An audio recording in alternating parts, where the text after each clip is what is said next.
All right, welcome back to class, boys and girls. I am dressed as a pirate today. That is why I look the way that I look. All right, and I am way back in the corner so I can lower my mask and you can hear me better. All right, we are back into Chapter 5. Chapter 5 is called Reaction. But before we read on, what happened yesterday? Hayden? He turned green. He turned green. That was at the very end of the chapter.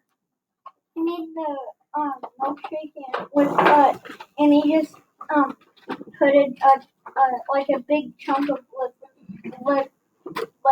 Yes. So he hates liver, but liver was the magic ingredient that he thinks will make the difference. So he did. He blended up a huge hunk of liver and he drank that thing down, and now he's green. All right. Do you think he's going to go ahead and go to school? Yes.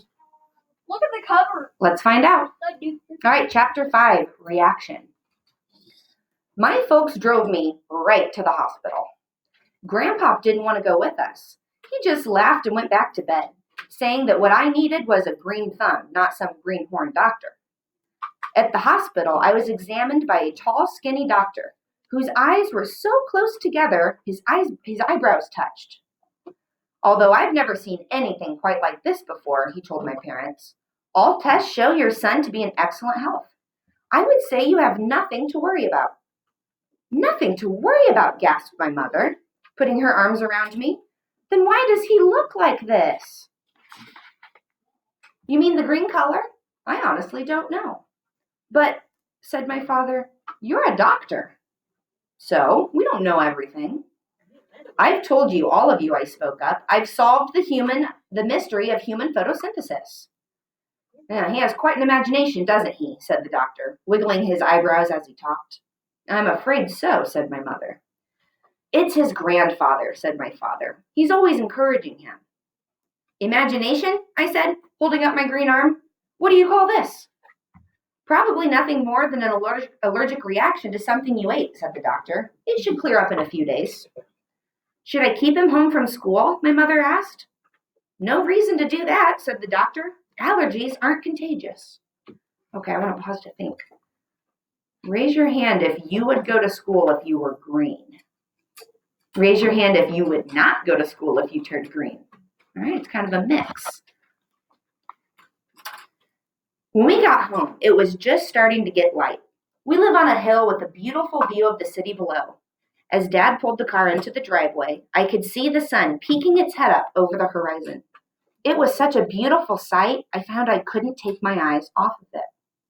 My parents went into the house, but I just stood there on the lawn watching the sun. It was as if I were seeing it for the first time. Slivers of light streaked across the sky, and then a bright yellow ball lifted its head and shone on my face. As the sun's rays struck my body, I felt the most peculiar sensation. It was as if I were being tickled by 1,000 feathers. I started to make giggling sounds, and I got goosebumps on my arms. I held up my arm and looked at it. The green color seemed almost transparent.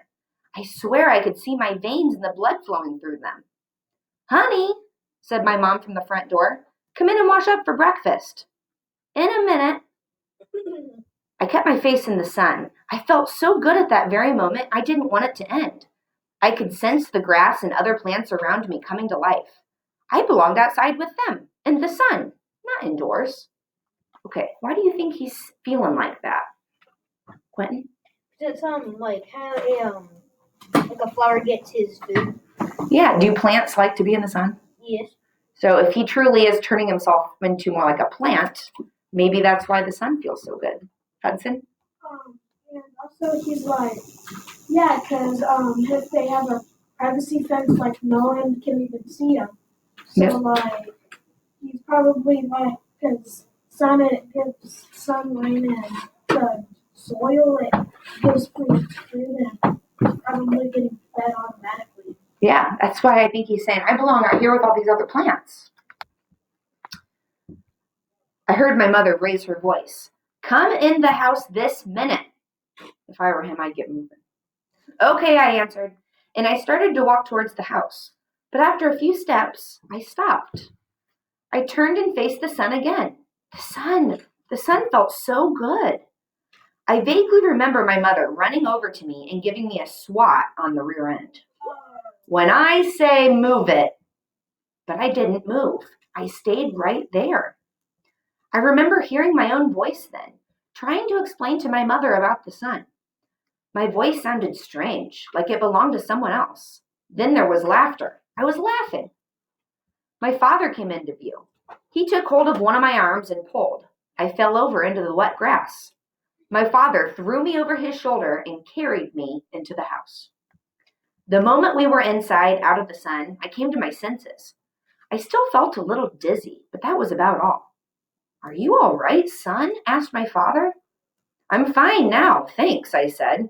It was the sun. It had some power over me. My dad and mom looked at each other. They didn't say anything. For breakfast, mom had some hot cakes, which are pancakes, and sausages smothered in maple syrup, my favorite. I even put syrup right on the sausages. But the strangest thing happened. I couldn't eat. What's wrong, honey? Asked my mom. I thought you liked pancakes. I do. It's just that I know you're not going to believe me, but I don't think I have to eat anymore. You don't have to eat, said my mother.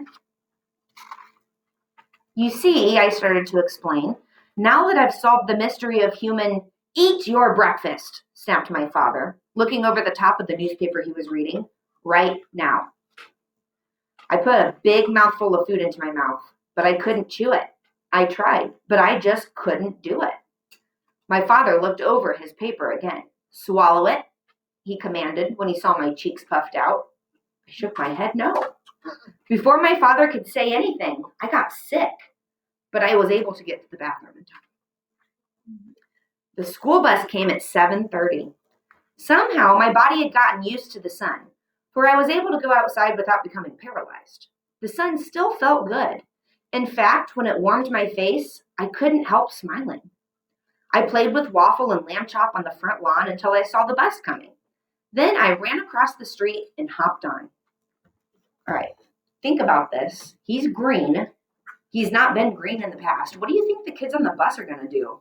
Madeline? Make fun of him. They might make fun of him. Yeah, because he looks so different. Eric? They might be nice to him because he's unique. Okay. Yeah, if some kids realize, man, he is different, he might need a friend, right? Maybe I should be kind. Any other ideas? Alex?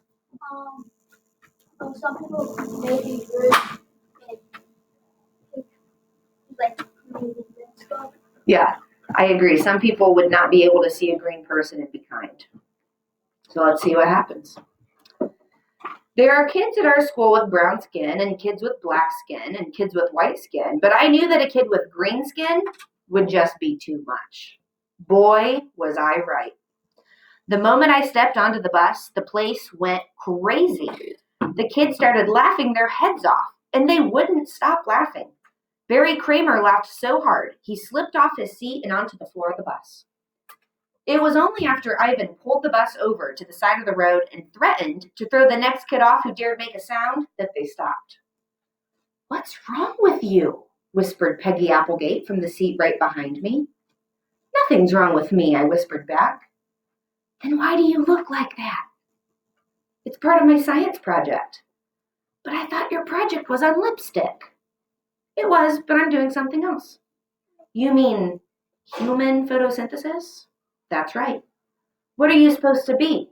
A plant? Peggy began to giggle. Let me see your outline. What outline? The one that's due today. Or did you forget? I did forget. Miss Green had wanted everyone to hand in an outline, showing what they were going to do their projects on. So an outline, it's kind of like you're pre-planning when you write. You kind of write out, this is what I'll talk about first, second, third, and you plan. So he needs to have a plan ready, and he does not. I was so busy making my discovery that I'd forgotten all about it. Doesn't matter, I told Peggy over my shoulder. When I tell Miss Green what I've done, she'll understand. How wrong I was. What do you think you're doing, Alan Brewster? Shouted Miss Green the moment I walked into the classroom. She really blew her stack. What do you mean coming into my class looking like someone on his way to a Halloween party? You don't understand, Miss Green. I do understand, she said, her lower lip curling up. Today just happens to be the day your outline is due. Your project is on lipstick. Do you have yours with you? I'll just give, if you'll just give me a chance to explain, do you have your outline? No. Just as I thought. But look at me, I said. Can't you see? I see a clown who has not done his homework. I will not have my classroom turned into a circus with your ridiculous pranks. Now go to the restroom this minute and wash off that green paint. It's not paint. Out, shouted Miss Green, pointing to the door, and don't come back until you look like a normal human being. Yikes. That's the end of our chapter. What do you think Alan should do? What would you do? I mean, I would never be as mean as Miss Green. But what would you do if I said, go wash that off, Josiah? I'd probably just paint myself regular. Oh, maybe you use paint to make yourself look normal. Hayden? I would probably be like, well, this is what my science was, so yeah. Yeah, you can't wash it. Madeline? I would probably just tell her to come with me. And show her? Like, let you come try to wash it off. Yeah. Eric? I would be like, I want to go out of the classroom. I would guess, if there was a scene like right there behind you, Mm-hmm. I would best show her it's not paint. That might work. And I'm kind of thinking, man, if she didn't understand, maybe I'd go find like the principal or the counselor and be like, listen, I'm green. I can't get it off. All right. Our next chapter is called Proof, and we will read that on Monday. No Tuesday. See you guys later. Bye.